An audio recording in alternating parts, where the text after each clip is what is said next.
এবার 2025 আইপিএলে কে হচ্ছেন কেকেআরের নতুন মেন্টার। এবার বড় চমক দিতে চলেছে কলকাতা নাইট রাইডার্স। তবে সেটা জানার জন্য সম্পূর্ণ ভিডিওটা দেখার অনুরোধ রইল। চলুন শুরু করি। তবে আগামী বছর আইপিএলের আগে এবার বসতে চলেছে মেগা নিলামের আসর। তবে সূত্রের খবর যে চলতি বছরের শেষের দিকেই হবে নিলাম। তবে তার আগে নিলামের নিয়ম সহ যাবতীয় বিষয় ঠিক করে নিতে জোর কদমে কাজ শুরু করেছে এবার বিসিসিআই। তবে এবার মেগা নিলামের আগে একটু চাপে পড়েছে কলকাতা নাইট রাইডার্স। কারণ শুধু নতুন করে দল তৈরি করতে হবে তা নয়, খুঁজতে হবে নতুন মেন্টারও। তবে গত আইপিএলের আগে মেন্টার হিসাবে কলকাতা নাইট রাইডার্সে কামব্যাক করেছিলেন গৌতম গম্ভীর।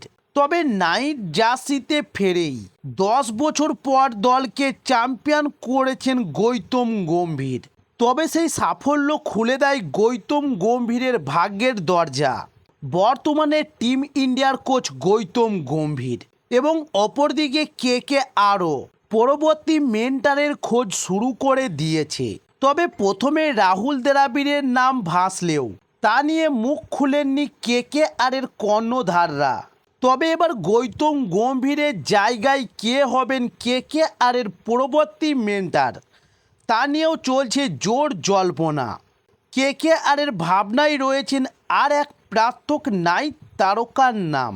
তবে শোনা যাচ্ছে তাকে নেওয়ার পরামর্শ দিয়েছেন খোদ গৌতম গম্ভীর।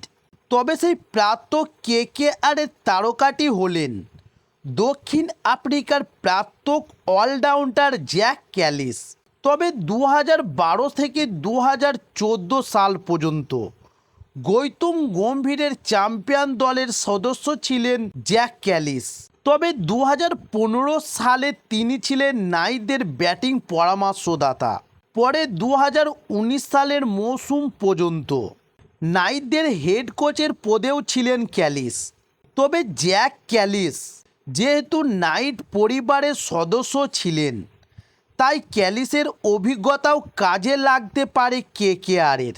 তবে পুরোটাই এখনও সম্ভাবনার স্তরে। জ্যাক ক্যালিসও এই বিষয়ে এখনও কোনো রকম মুখ খোলেননি। তবে শেষ পর্যন্ত কে হন কেকেআরের মেন্টার সেটাই এবার দেখার। তবে জানিয়ে রাখি, সেটা দেখার জন্য আমাদের চ্যানেল নতুন হলে চ্যানেলটি সাবস্ক্রাইব করে সঙ্গে থাকুন পরবর্তী ভিডিও পাওয়ার জন্য। নমস্কার।